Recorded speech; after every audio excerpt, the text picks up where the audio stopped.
Okay, so good afternoon, everybody, and welcome to this presentation about a project that was done and developed throughout the summer.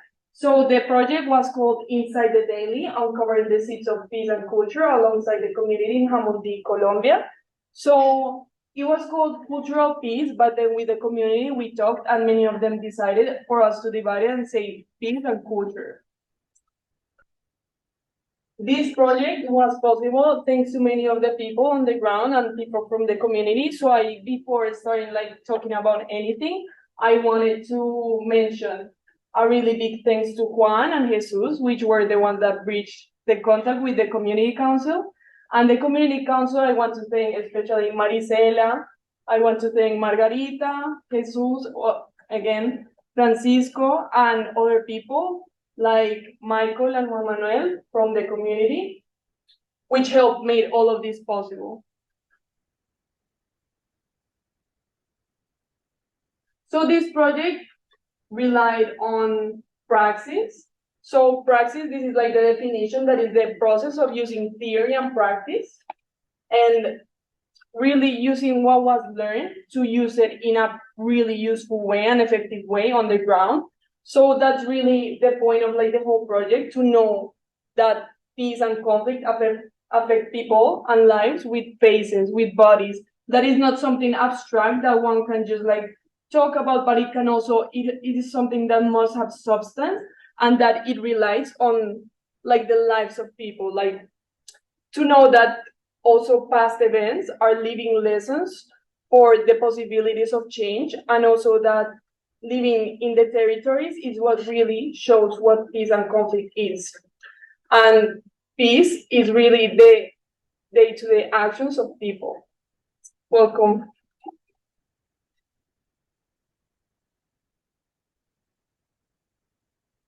So firstly, I want to show where it was. So many people, when they talk about Colombia, they just say Colombia like if everybody was the same in Colombia, and if the people, all the communities was kind of the same. But this is called the Corregimiento San Isidro, which is here, and it's a big part of Jamundi, because Jamundi is also big and very diverse. So this place is located in Jamundi within the department of Valle, which is completely diverse within. And it is a really geostrategic location, because it has a proximity to Cali. Cali is up in the north. This is the route Panamericana, and it's close to the Cauca River, which is in the south. Okay, so grasping the context. So before talking about the context in Jamundi, in the Corregimiento San Isidro, we need to understand the global context. So there are many forces like racism, militarism, and materialism that really affect those context. Even if it's a small context, all of those big issues affect the small thing, right? So also, this is an Afro-Colombian population, and taking into account those things like racism, militarism, and materialism, in Colombia, in the subconscious of Colombia, there is also colonial forces, and there are colonial ideas embedded in people. So we must not forget about us when we talk about context in the small scale.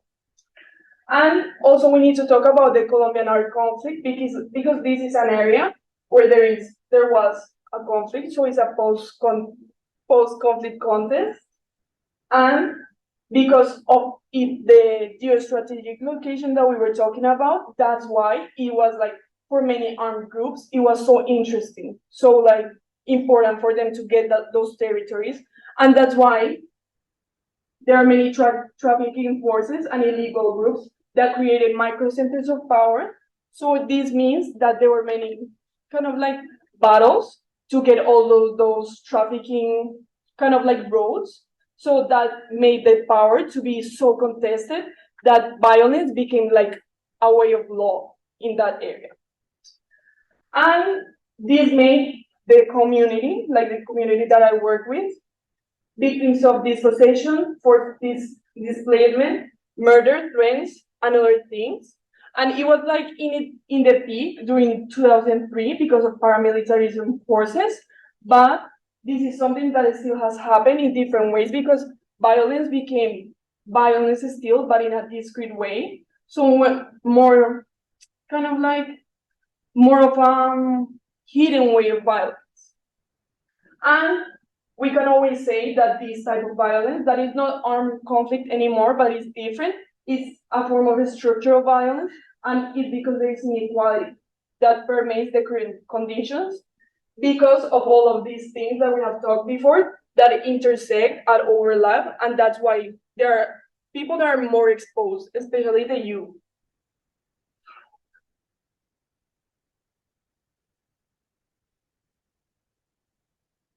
So first, to know how the project unfolded, the whole project, we have to talk about their voices, so the voices of the community. Because as an outsider, I come with biases. You know, like even the way I dress, the way I talk, the way I look is different, and it makes me an outsider from that community. So those voices are the ones worth highlighting, and that's who I want you to see and who I want you to learn from their experience. So. Buenos días, donde quieran que estén viendo este video. Me presento, mi nombre es John Henrico Hernández, soy colombiano de nacimiento, soy un licenciado en formación en la Universidad Antonio José Camacho. Actualmente me encuentro estudiando la carrera de licenciatura en Ciencias del Deporte y la Educación Física. Estoy cursando 8º semestre. El motivo de este video es para dar a conocer un poco de cómo fue mi vivencia, mi experiencia personal, trabajando con la señorita Isabela, que viene de la Universidad de Georgetown. De profesión, actualmente yo soy entrenador, tengo un equipo de fútbol, en el cual tengo niños de diferentes edades. Este equipo está ubicado acá en la zona de el Valle del Cauca en Colombia, Valle del Cauca, específicamente en el municipio de Jamundi, Valle del Cauca. ¿Cuál fue mi experiencia trabajando de la mano con la señorita Isabela? Ella trajo una propuesta a esta comunidad, una comunidad étnica, en donde nuestra identidad cultural es la cultura afro. Llegó a trabajar aquí en el corregimiento llamado San Isidro, y las actividades que nos propuso tuvieron un impacto positivo en nuestra comunidad, ya que en su mayoría se trataba el taller de resolución de conflictos, enseñarle como a los muchachos y a los niños, a los adolescentes, a cómo responder a esas situaciones que vivimos en el día a día. La verdad, para mí fue una experiencia enriquecedora, ya que pues es un privilegio participar de la mano con una señorita como Isabela, buena estudiante, muy buena profe, puede ser una gran profesora de niños, porque la verdad acá en la comunidad el impacto que ella causó es que actualmente los niños me pidan que le diga a ella que regrese a nuestra comunidad a seguir trabajando con ese tipo de talleres. ¿Por qué? Porque antes de que los niños vivenciaran esos talleres que la señorita Isabela trajo aquí al corregimiento, eran niños que en su mayoría no tenían una actividad que hacer después de salir de la escuela, es decir, ellos llegaban de su escuela normalmente y en sus casas, la verdad en sus casas, y no les gustaba salir. Una vez la señorita Isabela llegó con estos talleres a esta comunidad, se empezó a buscar, a tocar puertas para poder que los niños empezaran a asistir, y cuando empezaron a asistir ya querían que todos los días hubieran actividades. Entonces ahí va un punto positivo. Otro punto positivo era que entre las adolescentes, pues en su adolescencia solían tener problemas de convivencia, y gracias a esos talleres pudieron resolver sus diferencias, que fue un punto vital que la verdad con el otro facilitador y yo nos sorprendió, porque Fueron muy bien planeadas las actividades, iban acorde a las situaciones que estaban viviendo en el momento, tanto los niños como los adolescentes que asistieron a este taller. Y fuera de eso, fue muy enriquecedora la experiencia que tuvimos al salir de aquí, de donde se estaban haciendo los talleres del corregimiento, y dirigirnos a una reserva natural, a conocer la naturaleza. Eso fue un impacto que causó en los niños también, porque eran niños que, la verdad, de aquí donde vivimos nosotros, en esta zona, en el corregimiento, no salían para ningún lado. Es decir, desconocían ese tipo de lugares a donde con Isabela, gracias a Dios, pudimos llevarlos. Y otro punto a favor es que se integró en mi academia de fútbol como tal, de la mano con mis niños, en actividades culturales también. Hicimos un sábado completo dedicado a juegos predeportivos y de sana convivencia. También fue muy enriquecedor todo lo que Isabela nos intentó enseñar, hasta inglés nos intentó enseñar. Y la verdad fue una experiencia muy bacana. Isabel aportó demasiado a la comunidad, más que todo también fue enriquecedor esa experiencia para, tanto para mí como para el otro facilitador, para mi compañero, que estuvimos muy de la mano trabajando en los talleres con ella, y tanto aprendimos de ella como ella aprendió de nosotros. Entonces, para nada, un gusto para todos. Espero poder seguir en contacto con Isabela, y saludos a todos allá, a los que están viendo esta reunión. Muchas gracias. This was one of the facilitators. His name is John Enrico Hernandez, and the other facilitator is called Juan Camilo Palacios, and they were hand in hand doing the workshops with me, and they had a process 6 months before that they started with football with the kids, and that was one thing that the kids noticed that they could do in their free time, because before they didn't have anything else. So some of the, especially the boys, in that community, they started having football as their way to like really do something with their time and have their passions. But this is something that we will talk about more further. So the approach, this was a participatory action research and asset-based frame. So that means that we focus on the strengths of the community, not only on the structural violences. That is important to notice and know, but we always focus on, okay, what can you do? What can we do with your capacities, with the internal capacities of the people and the external capacities of the community? So it was like a mix. And this was spaces for transformation of consciousness, expand awareness, and embody engagement. So we focus on the human being, on each person, that they have faces, they have thoughts, they have passions. So it was basing peace on how peace can really be seen in the kind of like in when people embody peace first in themselves, and then it's a process that gradually goes like in a larger scale. So this was also part of cultural assertion and inner well-being. So we connected those things, how culture, because people in the community said culture is their way of like doing things. Culture is their way of rescuing those kids from going from to different paths. And also how inner well-being really embraces peace, how inner well-being can make peace possible, because that's how it starts, like with the balance with oneself. So in this, it was holistic, the workshop, because we embraced arts with music, dance, painting, which had to do with the culture, and many kids loved it. Even if they look serious at the beginning, they look like, no, they don't want to participate in peace, embracing peace in those things, like you can sing in peace, like you can sing without fear, that is peace. So also we incorporated mindfulness, which is also like kids sometimes they just go through life and they didn't even breathe. They just start like to get angry, things like that. But it's like breathing, being aware of what they see, what they touch, what they eat.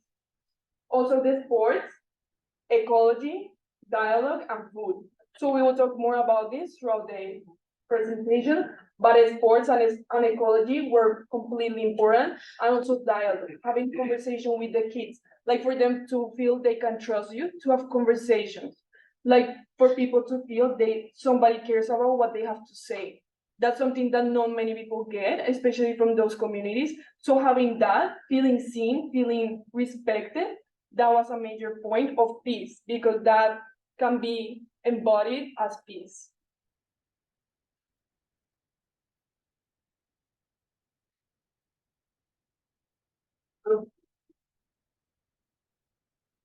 Okay, so the human asset. As I said before, each one of them had talent.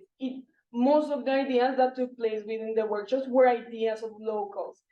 People said, okay, let's do this event, let's do this mural, let's bring this food. It was all the ideas of locals. That was the main thing. Nothing can be done if people don't hear what they have. Even if it's a small idea, things like that impacted the kids. Like even a change of activity of doing groups and singing a certain song, that makes an impact.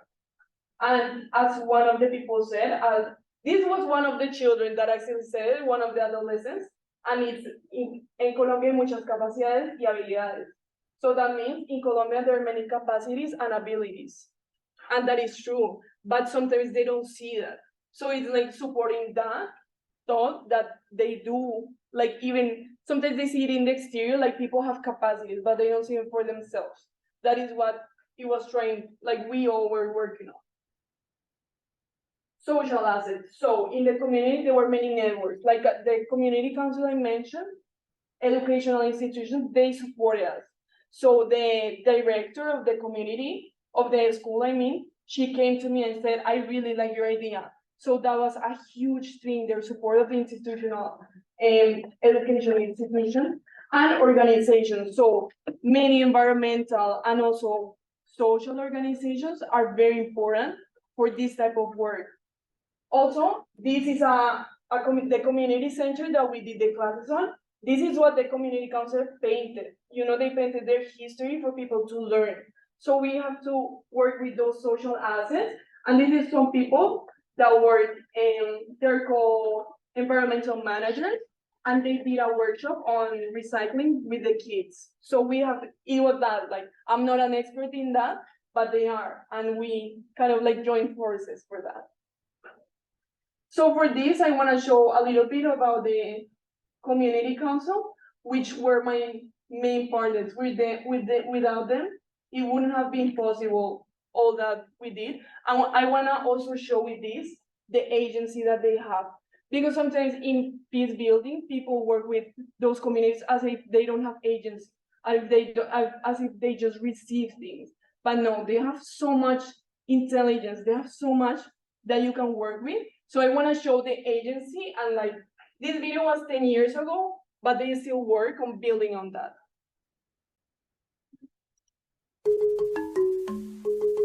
That is traditional music from there.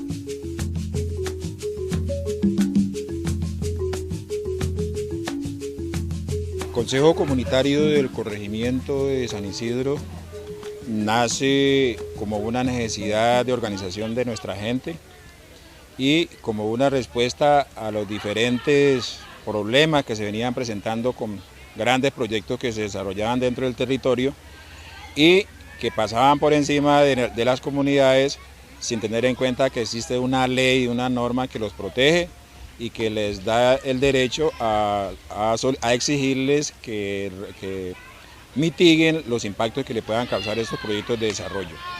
Así nace entonces el Consejo Comunitario en el año 2010, que nos inscribimos ante la Alcaldía Municipal de Jamundi y luego nos inscribimos nacionalmente en el Ministerio del Interior en la Oficina de Asuntos Étnicos a nivel nacional.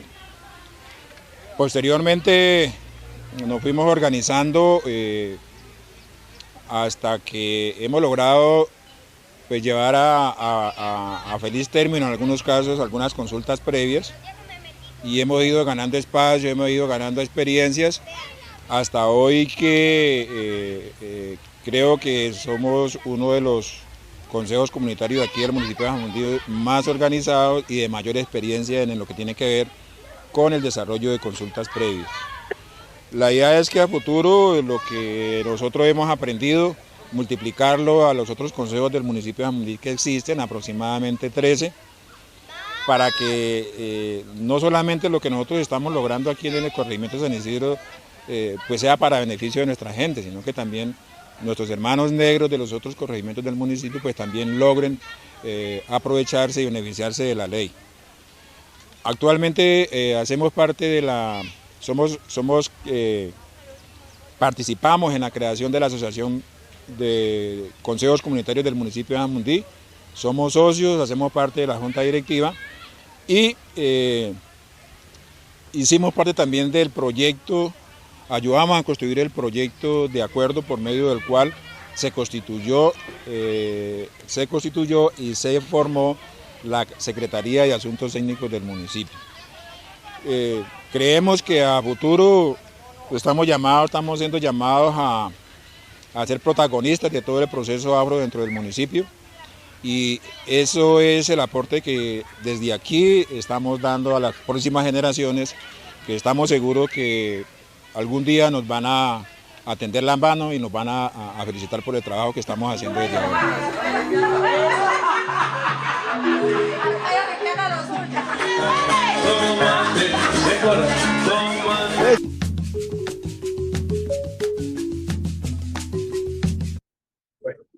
So this is some of the agency that I was talking about, and also the cultural strengths that they have, because they know the importance of their culture, and also they want to embrace that. That was 10 years ago, as I said, but they still want to work on that, even if it's really hard, and sometimes it is not possible to make all the projects that they have envisioned, but that is something that you can work on and complement. So they have natural assets. These two pictures are taken within like that place, that community. So it's beautiful, as you can see. Like there you can see like big mountains, but it's plain ground. But what I want to highlight is two of the quotes of community members of the community council that said, here they say, we know our territories and our traditions, and they know how they are embedded, how those things are connected. And also one of them said, the environment, ecological environment are part of what we are, is part of our lives. So that is crucial to work on, and that was crucial for the whole project. This is something that an environmental manager said, and I also want to highlight that they are trying to do awareness of good practices, care and protection of the environment. However, sometimes it is hard to reach all the people since they also have to work in other places besides the community.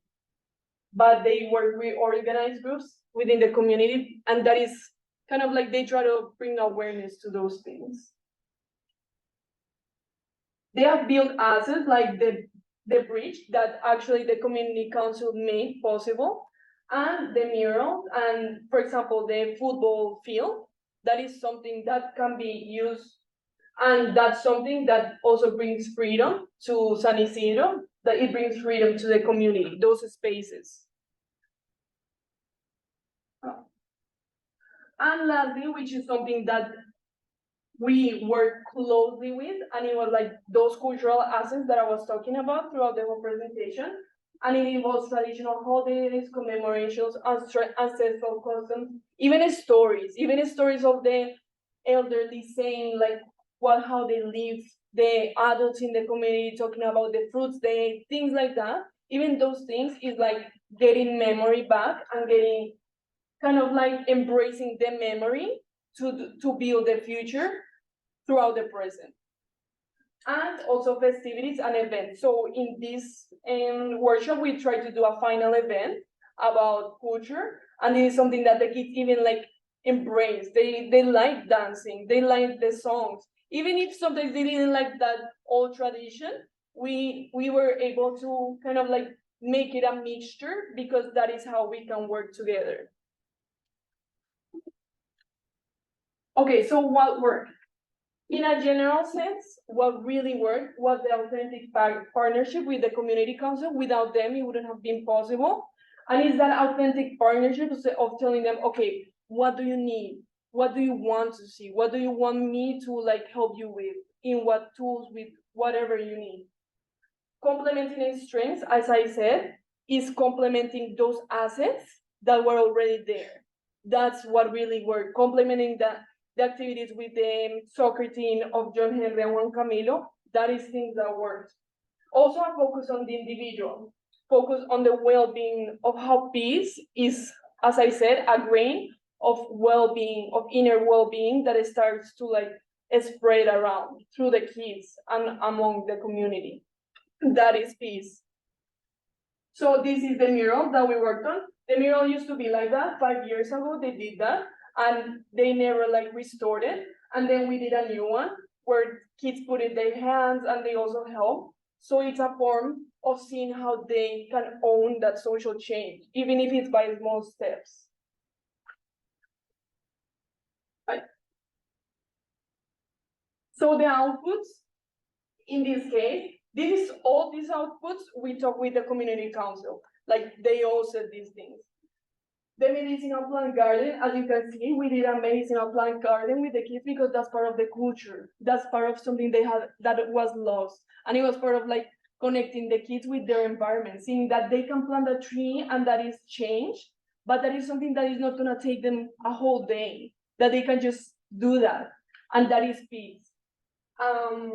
We did a pedagogical trip, as John Henry was mentioning, to a place so they can own those places, own that experience of the environment, to feel connected with that, seeing different how culture and their way of being is connected to their surroundings, and how can they embrace that for peace.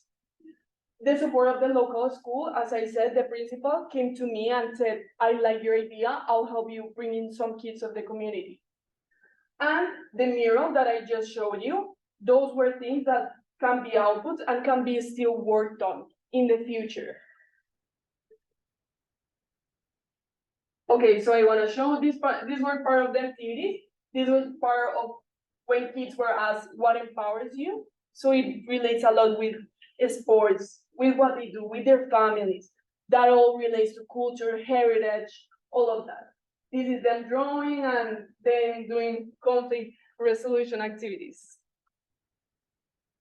This is also part, we were working with developmental objectives of the UN. So that was also a really good way. And that was an idea of somebody from the community working with those UN objectives. And the kids were really engaged with that. So also having a vision of how they can make those things possible in the community was key. And this is when we did a movie day. We did a movie day with them and they were not very engaged with the movie, and that's something that didn't work. But at least we saw that they like inspiring scenes, like that they were very attentive to an inspiring scene. But then when it was something very slow, they were like out of place. And this is many things that they worked on. Painting. Like we didn't tell them to paint anything, and many of them painted nature, painted peace throughout those things, throughout the sky, the mountains. So that is something that reveals how we are connected to the environment and how can that become peace. So it was key here to work with the individual, to encourage transformation of the consciousness and the engagement. Like this was something that was the main point of the workshop, but it's that ownership, feeling that they can own social change, feeling that they can own peace, feeling that they can own all of those things, because sometimes they acknowledge that they were leaders in the community, but they didn't acknowledge themselves as leaders. So that is a main key that we can work on. So it's working with the self. So understanding that is like self-expression, talents, and passions, work with the identity, work with the community on those possibilities that can be worked together, and through culture, for example. And with the environment, knowing that they can do dignified spaces like drawing a mural reader than it was, that's dignified spaces and dignified life. And that's something that they can do and care about their surroundings and build the territories healthy, like one of the community members said.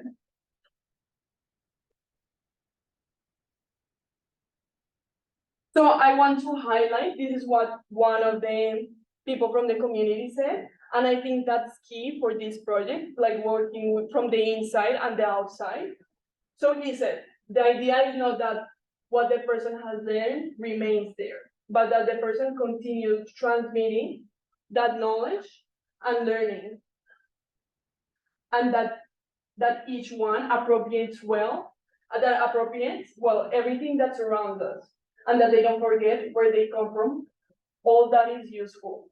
So that is a thing that is connecting the individual with their surroundings, that is connecting them with themselves, because sometimes the kids didn't know about themselves. We asked them and they didn't know more about themselves. So it's connecting that and how can they learn from themselves, from the outside and from the community to build something, because we emphasize that they're agents of change. They didn't see themselves as agents of change, but we embrace that they are agents of change. So that the learning doesn't stop, but they can just like reproduce it and they can support each other. So the outcomes in this part was that all of these spaces created different perspectives, different perception of opportunities for them to see they have more opportunities, more paths. A vision of inner and collective well-being and how can that be a vehicle for peace.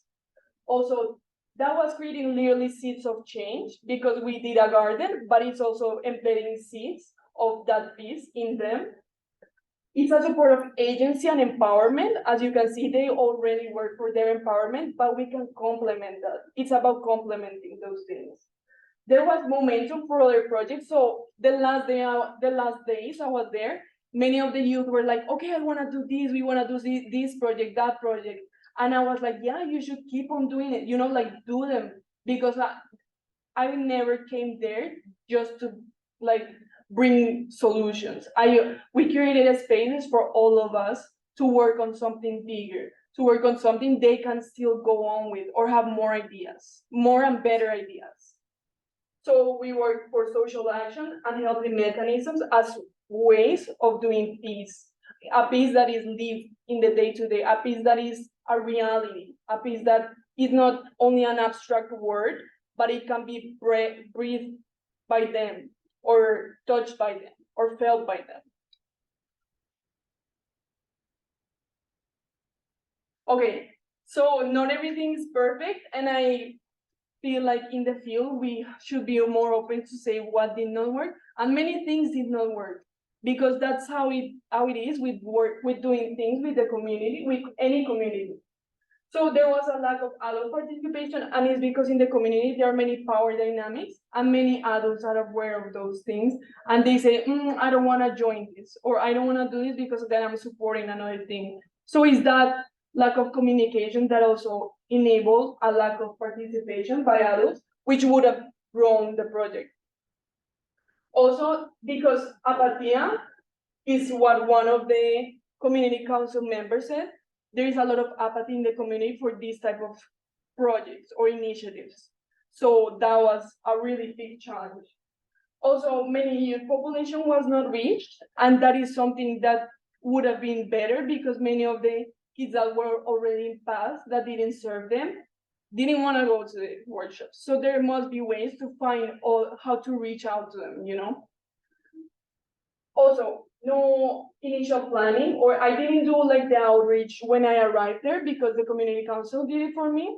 So that is something that also is important, like getting there and doing outreach and the planning before starting the workshops, and not only doing it outside, the planning through phone, because it helps, but there is also a change when it's like a reunion with the community. And you also talking with people, because I talk with people when I was there and they told me like, I didn't know that this was going on. And I was like, why you didn't know? So it's reaching out, but kind of like in person too. And timing and organization. So 6 weeks for peace building is nothing. And also organizing is key. Kind of like doing some organizing with how it's unfolding, like not organizing everything at the beginning because it's gonna unfold. Like adaptation was very important for these workshops, but the thing is that sometimes there was not enough time to adapt because we couldn't, for example, have 3 buses, but 2, and things like that. So that was a challenge. And there were many things in very short time. So it was holistic workshops with so many things that sometimes it was not possible to narrow things down because we have art, sports, everything. So maybe it will be better with a longer time or more narrow, or kind of like doing things more in a strategic way. But that was like the aim, but it could get improved. And concrete action with institutions. So concrete action with the school would have been a great boost of the project. If the institution would have been partners since the beginning, it would have been an amazing opportunity, but that was not the case. And that was a challenge, but they could have done so much more and even implemented the workshops in the school, because the principal told me I should do like a conference in the school, but then timing didn't let us like do that. And that could have been like partnering up and reaching out to institutions. That would have been something that would have worked so much better. And that was the whole project, kind of like in a summary. And before the process, I want to see if any of you have questions, or if any of you have comments about if you said, no, I don't think this worked, or things like that, from what you gained in the summary of this whole experience. But that was what happened throughout the 6 weeks of like doing the workshops and working alongside these amazing people, because they are humans and faces and like all of these things that I worked on hand by hand alongside them. So any of you have questions, or I don't know if any in the Zoom has any questions about. I really couldn't hear the audio. Okay, so any of you have questions, or any of you have comments about if you feel that that approach to peace building is an effective way. So the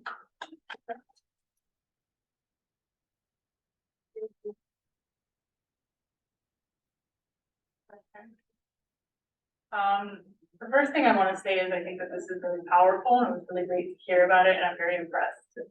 Thank you. Yeah, it sounds like it was really impactful, and you took a lot of care to not only make it impactful, but to really be attentive to your own place in that space and your connections with the community and their connections with each other.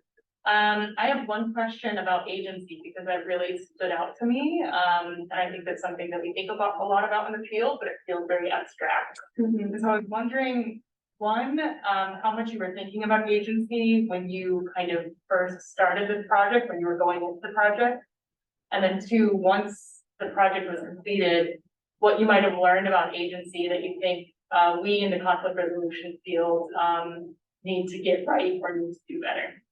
Well, before the project, thank you for your question. Before the project, we developed the project, I thought about agency, but as you said, like as a word. You know, it's like talking about agency, about power, but like, what is that? What is agency? How does it look like? So before the project, I talked about agency, like in the application for, this was also thanks to the Oscar office that they gave me a grant for this to be possible. So thank you to the Oscar team. And I was thinking about agency, but in a way that is like, okay, we're gonna try to enhance their agency. But then I saw agency. That's the thing that I saw it. Like when the first meeting with the community council, or when I first went to well, there was a street, as you saw in the map, for the community. So the first time I went, it was with one of the older adults that he was very respected in the community, Jesus. And that's how I started seeing like, wow, like everybody said hi to him and things like that. So him like presenting me to people made me kind of like more legitimate. So that's where I started seeing like, okay, it's through that bridge. And also the first meeting with the community council, that's where I saw agency, because what they have done, what they're trying to do, like all of those things, that is how you can see and hear agency. And your second question, can you repeat your second question? Yeah. Sorry. Now that you've kind of completed this project, had this experience, Yeah. right? What is it about agency that you might kind of understand differently that you want us in the field, like as conflict resolvers, to really be thinking about in a better way? I think agency is so important. It's not only a good thing, because sometimes that agency can be a challenge to keep sustainable some of the work that has been done. I mean it in a way that sometimes they have their already organizations that they resist some of the tools, or sometimes they do want the tools, but they are kind of like not implementing them in a way that it's kind of like aligned with a good evaluation, because there is not enough time, for example, because many of the challenges, for example, could have been overcome through time and more time with the community. But that agency, I feel like it's something that we need to understand, that it's like in actions that are organized. I feel like organization within the communities shows that agency, but it can go many ways. It's not only a good thing, it's not about categorizing it about only good, but it's just something that people have. It's something that is embedded in the human. So every community is gonna have some form of really high agency. So yeah, did I answer your question? Yeah, thank you. Thank you. First, that presentation was amazing, and yeah, no, my question was actually going to be like, what made you pick this community to work with? So at the beginning, I was thinking no. At the beginning, I was thinking I think two people, Jesus and Juan, and I didn't explain, but those two were like kind of like the bridges to the community, because first it was Juan who said like, yeah, you can do this project, because in the community, like peace and conflict is seen, but to categorize an initiative or project as peace building was never done. And it's okay, because peace is also done, as I said, in many of other actions, but peace and conflict kind of like approach was never done. So he was like, yeah, you should do this in the community, because I know the community council. It's kind of like having that contact of the community council was the main thing, because they are the ethnic authority. With them, I wouldn't have been able to do all of that, because they're the ones who say, yeah, this is beneficial for us, or no, it's not beneficial for us. So they were like the doors. And having that bridge with the doors of the community was one of the main things. Even if I had the opportunity to work with other communities, like having a strong partnership also with the community council meant that it could be sustainable by them, by the people. So that's how I thanks to Juan and Jesus. And Jesus is the person I said that introduced me to many people when we first came in. And that was like the whole kind of like baby steps that they helped me with their hand, So that's why I chose that community. My second question was going to be like, what was like a personal takeaway as a peace builder? A personal takeaway, I feel like it's making the best out of like the moment, and not like going to this project, doing this project alongside the community. I always thought about flexibility. That was so important, and adaptability. Like I knew it, but then I was there, and I was like, okay, we cannot do this. It's okay, like kind of like being more relaxed with that, because many things are not gonna go as planned. Or maybe, for example, I wanted to reach out more kids from 15 years old to 18 years old, but the majority were like 10 to 16 years old. So I was like, that's where I was talking about, and also in what did not work as planned. But that is something that it's okay, because also actually that was something that changed, because one of the people from the community, that he used to be a professor, he told me like, you should work with kids from 12-year-old kids, because they're the ones that are like in that moment when they don't know where to go. Yeah. So I was like, okay, well, let's do that. And literally it went well how he like envisioned, you know? So that is one thing. And also maybe I feel like in peace building is not also relying on only one center of the community, as I mean like group of the community, but trying to see how many perspectives you can reach within the community, because there are many realities within one community. So I could be working with the community council, but there are many more perspectives that might be contradicting or different from that, and that is okay. But that is something that as a peace builder, maybe we kind of like overlook, but that is something that we have to look for. Those different perspectives, like from people that might not like other people and other, you know, like those kind of like divisions that were also like kind of one of the challenges in the community is the divisions that were there. Not like bad divisions, but it's like, okay, we don't talk to these people, things like that. But seeing those things, getting familiar with those things. And that is something we all live, you know, within our communities, within our places. So yeah. Thank you. Again, amazing project, it's literally so impressive. Thank you. Tell us a bit more about the background in 3 senses. One, how much has the community been affected by the civil war, by having armed combatants around them and within them? Secondly, you mentioned something about projects being imposed from outside on the community. Tell us a bit more about which projects, mining projects, was it extension of the road coming through? And thirdly, it's an Afro-Colombian community. Right. Is it surrounded by other Afro-Colombian communities, or are there indigenous communities, are there Campesino communities as part of the whole setup in that particular part of Valle? Okay, thank you for your question. So yeah, and I think it's important to dive into all of those points. So firstly, about the armed conflict within Colombia, that was something that impacted in different ways, in very different ways, different regions of the country. So in this region, it's not that every armed conflict, every armed group is in one area or in all areas, but in this particular area, there was a lot of paramilitarism.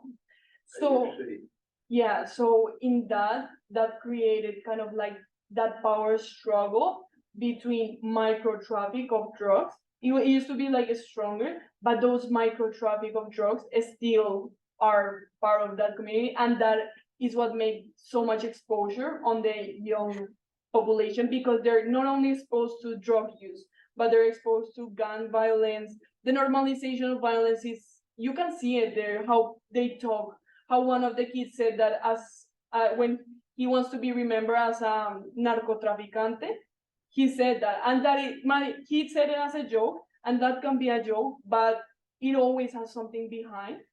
So it's that normalization and idealization of the violence. And it's not that the kids I work with have never lived through war, but their parents have, but in a way that they were displaced, that they were marginalized too. So it's about like that reconciliation, not in a way of divided, kind of like a society, but more like fighting those heresies of paramilitarism. That's something that one of the people from the community told me, that all of those violences that are not open but more discreet in the community are because of the paramilitarism that happened, and also how many minorities in Colombia are more affected by armed conflict because they are less protected by the state. So they have to protect themselves with the law, how the community council did. So they have to protect themselves uniting or resisting things, you know? But that's how a way, like those heresies of the war, and mostly kind of like that trafficking, that illicit form of economical gain is something that still affects many places, and Jamundi, like the whole Jamundi, but also that community, because that's like the rural, semi-rural part. And that relates to the second one, which is the developments that one of the people from the community were talking about in the video. That is the urbanization. So there are many houses that are part of like what is now the area. Okay, so this is where the community is, and this used to be like environmental, very like many trees, many nature, and then urbanization because they started creating factories, and that's how it started, like more houses, more jobs, more people from the outside. So that's why when you go there, it's not that there's only Afro-Colombian, but there are multiple, and they're very inclusive. Like many of the kids were different from different parts, and they're very inclusive with that. They don't discriminate anybody, but that is something, those processes, they have displaced them. They have margin, like they unequally kind of like protect them. So it's like many of them didn't have titles for their houses, but the urbanizations did. So things like that, those developmental projects are things that they were stepping over the community, and that's why they were displaced. And not only that, but they always said that their culture was displaced because there are many cultures that come, so they are losing the touch they have with theirs, because there are many communities and the kids are drawn to those new cultures. For example, violence is awesome, like with guns and things like that, that is awesome. So that is something that they prefer instead of like being in their house for the day and doing things that are more traditional. So that is one thing that really kind of like plays in the structural violence that takes place. And the third one, can you repeat the third one? I think you actually answered it. You answered all three of them. Really? What was the third one? Because I didn't remember. Well, the third one was to what extent is your community embedded in a whole series of different communities, different backgrounds. Yeah. So, Yeah, I mean, there are many more community councils and Black communities throughout the municipality, but they are not very close. Like sometimes it takes a long time to go next to them. So they are close in kind of like a regional area, but like to walk into that other community takes longer. So there are things that, so they try to support each other, but they told me that they don't necessarily have the support of each other every time. So is that. Incidentally, I agree with you. It was a very good presentation, a very good piece of work, so congratulations. Yes. Thank you so much. Are you going back? I hope to still make a project with it, still make more strength with projects that are more sustainable and bigger. And that is something the community council told me, like we don't want this to end here, like we want more projects or more opportunities to come here, but like bigger and longer.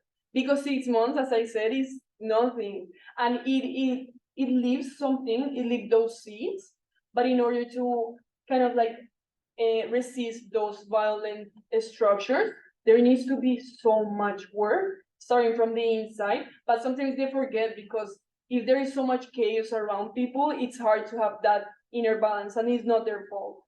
Okay, so you're still in contact with them? Yeah, no, I'm still in contact with them. I told them about the meeting, and the facilitator, one of the facilitators was gonna come, but it was difficult for him because he's studying, working, and teaching the kids. So it's also complex, but they all know about this meeting and about everything. So that's why I'm trying to do a report about all of this, to try to get it published and maybe keep on working with them. So yeah, I saw. Thank you for introducing us to this amazing project. I want to ask you a couple of questions, because I don't work with kids, I work with youth, and I work also with community centers. And what I understood lately that sometimes only privileged youth or privileged kids attend the community centers, and we miss kind of a whole kids and the whole youth that we don't work with, and they need us the most. So how was that, like, your experience with the community center? Did you feel like everyone is accepting the community center? Does any families or communities have problem with the community center? I want to hear about that. The second question.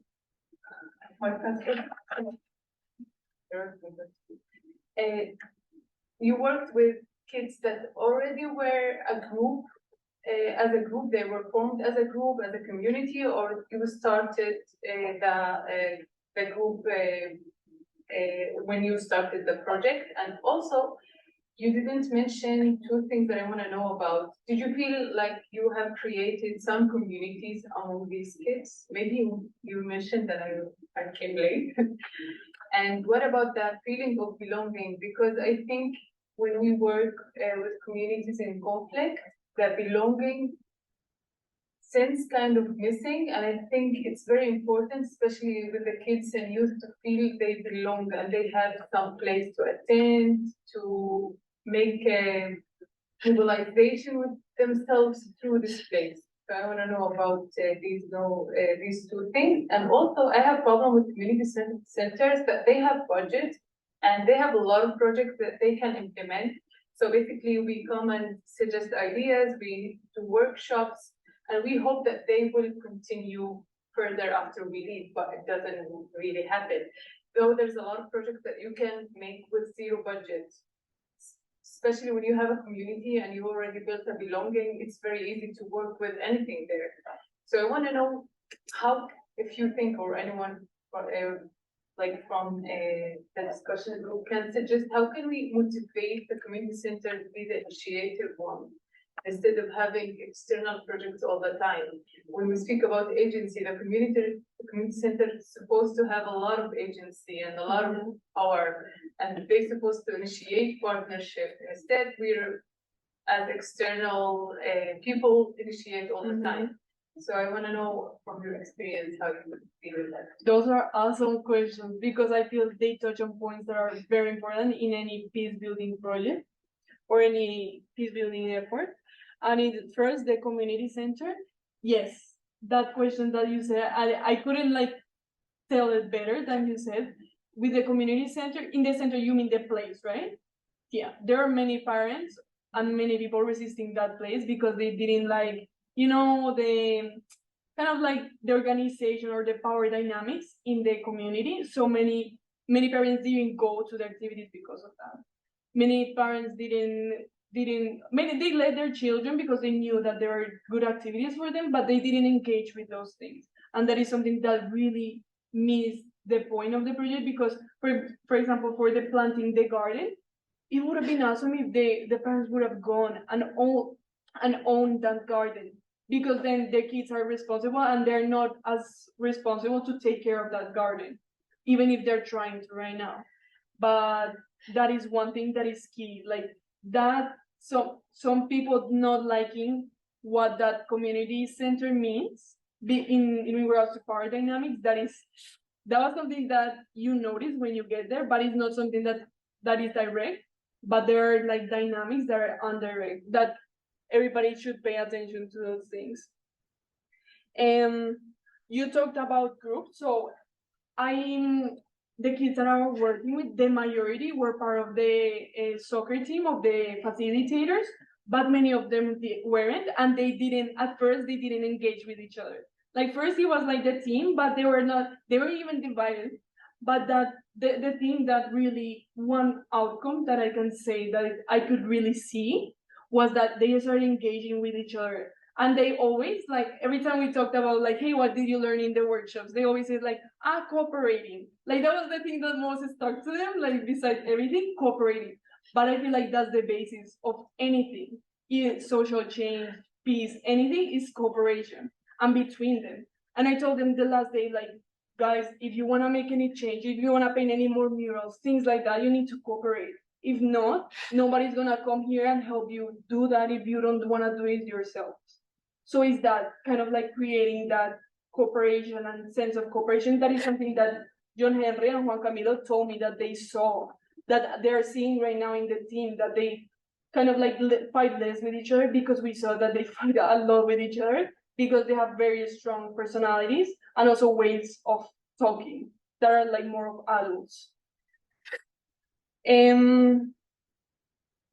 Okay, yeah. So I responded to like cooperation and group, which relates, and also the belonging, because as I said before, they saw that they were leaders. They saw the community council as leaders, but they didn't see themselves as leaders, or they didn't feel like the mural belonged to them. You know, they saw the field as something they really appreciated, but they didn't see those spaces as something they belonged to them. So I told them, like, all of this belongs to you.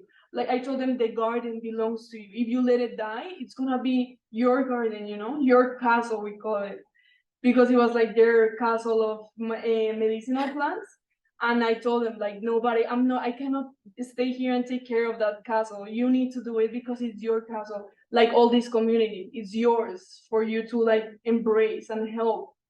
And so that is something that they don't internalize easy. So it's something very hard, that belongingness, but it's key. If there is no belongingness, for example, like, since they didn't see like that process of doing every Tuesday and Thursday a workshop with the kids, they didn't keep on doing that when I left, but the kids wanted to. You know, the kids were like, we want to have more workshops like that, but since the community council didn't feel it was like there, because they never facilitated those, they didn't feel like it belonged to them, you know, like other processes, but they didn't feel that ownership of those activities. And I think that really plays into a part is the budget. And the community, for them, the community council, it was very important, the budget. They were like, okay, who's gonna do the logistics and things like that. So that's why the Oscar grant was so important, because that helped me create like, buy the materials, things like that. But many times budget is something that stops many projects and many activities from the community council, because sometimes they're like, no, there is not enough money, or people like the community council don't get paid to do all of that. They don't get paid to like embrace the law that respects their community. So it's like they work and then they do that. So it's a lot, but it's also like kind of like that balance between accountability and respecting, like not burdening locals. But that is a very hard thing, especially when there is no budget for projects. But there are things, for example, the community center, which you mentioned, which is very important.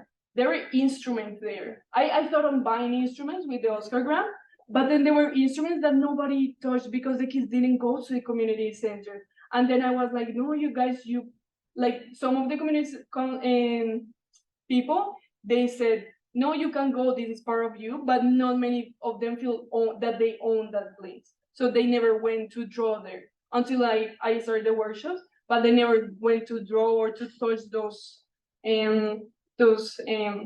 instruments. But during the workshops, the kids just entered and they start playing, and I was like, no, not yet, like we'll start in 5 minutes and things like that, because we were planning. So they feel they owned it when the workshops were taking place, but then after they don't go to the community center. And that's the thing, because of that plays into the power dynamics within the community. So thank you for your questions. Those were really important points that I didn't really dive into, but thank you. Yes. Okay, thank you for your presentation. For me, it's an honor to be here because as Colombian, no one could know the context there. And, like thinking about how to build peace in those contexts, it's important also try to understand how to make them more sustainable. Because, for example, we can go with a lot of ideas, a lot of activities for the kids and everything, but at the same time, they're involved in all those dynamics in the conflict because they don't have opportunities. They don't have access to the education, or they don't have access to health services. So talking about the council, for example, how can we make more agency to make like better conditions for them there, like make a little bit more sustainable the processes, because like we can go and make a lot of things and they gonna be like dreamers, big dreamers, but then we have to live. And then they have the instruments there, they have football, balls, like they have everything, but they have to eat. They have to grow up. They have to think about their families. So how can we give them another kind of capacities to live in a better place? Yeah. How can we put those kids or those families in contact with those white people or colonial people that came to their place to make something with the land and make like a connections to make something more responsible with the communities? So that's my first question, like how can we make like more sustainable those processes? And the other thing is, for example, something that happened a lot in Colombia is that the leaders of those communities that cross through the conflict, they have the power, like, and they are really respectful in their communities, and everybody's, hello, how are you? Like everybody brought when they came, comes to the community. But at the same time, it's like, how can we empower young people, because they have to deal with all those situations out there?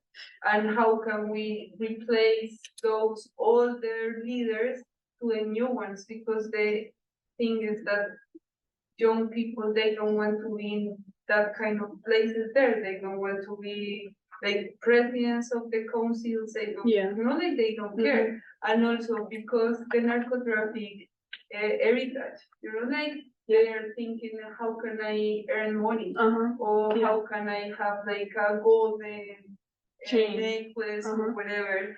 And it's like, why? Because I don't know, like for example here, I just came like 1 month ago, and everybody talked me about Pablo Escobar. Like everybody is like, Nina, have you seen the Netflix series, the Pablo Escobar? Like, no, but like everybody's talking about that, and it's because we have like an heritage about the conflict and about the narcotraffic issues.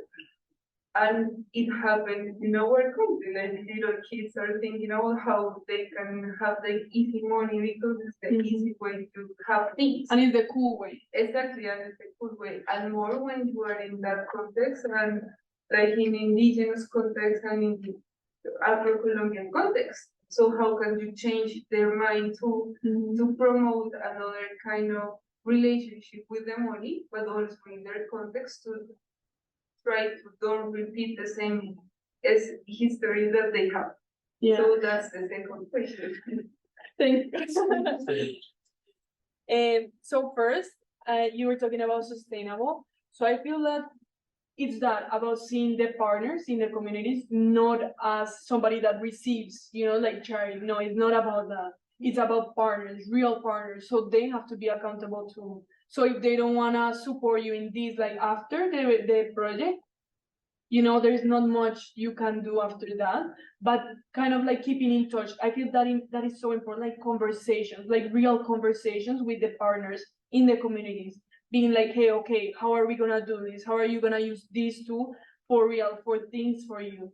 And kind of keeping in touch. I feel that's so important, and looking for more opportunities with resources or with people from international from the international arena, is looking for those connections and then connecting.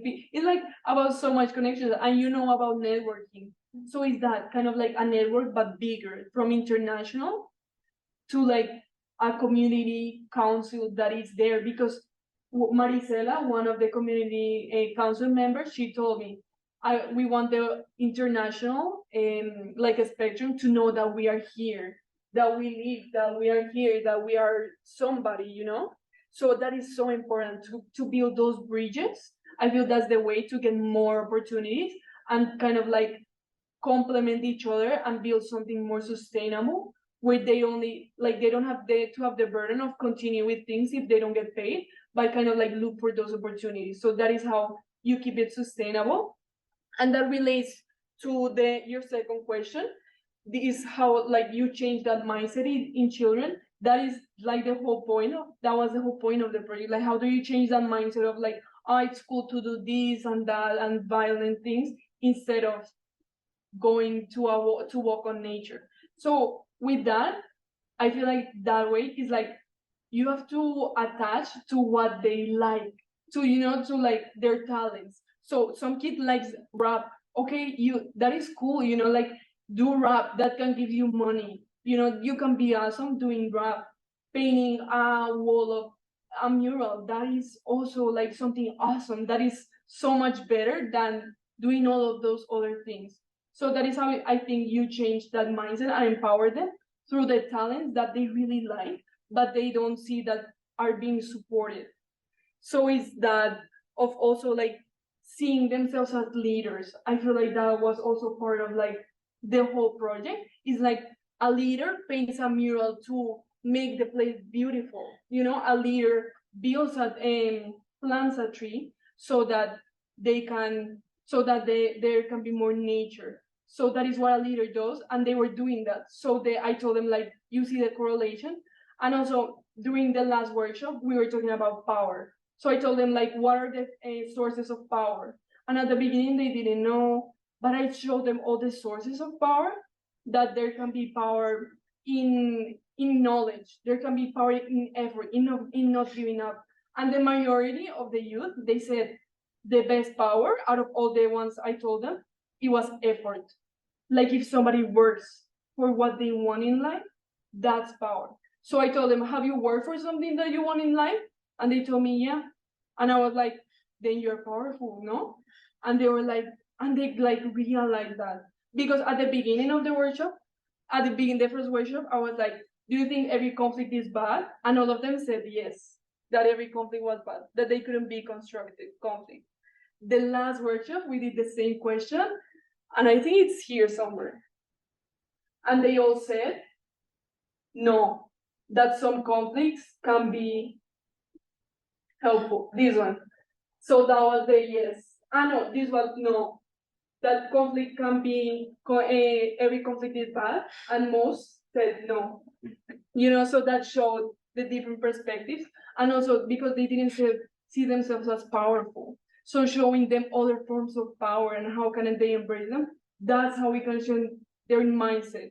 Because it's not telling them about narco traffic is bad, because they're not gonna listen. It's about engaging their senses, their physical senses and their talents and what they're passionate about. That's how I think that you can change them. Like not change them, but change that path they can take. Yep. Because if they feel supported, respected, and listened, that can change somebody. Because if you feel seen, some of them wanted to feel seen, wanted to feel heard, wanted to be like, hey, Isa, look at me doing like a goal, And I was like, wow, like feeling seen, supported, feeling as if they can be somebody in life. I feel that's how you can change those paths towards peace. Friends, I think we're going to call it. Certainly give Isabel a hand. This is amazing. I'm certain that there were more questions. I assume our esteemed host will stick around and answer whatever questions you may have, but I wanted to make it kind of a socially appropriate time if you do need to leave. Yeah. To leave online. Thank you so much for joining us. I counted, we had 30 people show up to this. So this is one of the best attended Peace Week talks that have been given that I've seen. So thank you, everybody. They can see me? Yeah. Okay, maybe okay, thank you. This is my email and my number if you want. But I want to leave you with, which one? This one. This quote. Because I know sometimes during the presentation, like when everything passes, but this one, so Michael said this, one member of the community, and I think that relates to what the project was about. So thank you all for being here, and yeah, thank you for the questions and the discussion. They were great questions, like thank you. And I hope everybody has a great week. Very good. Thank you.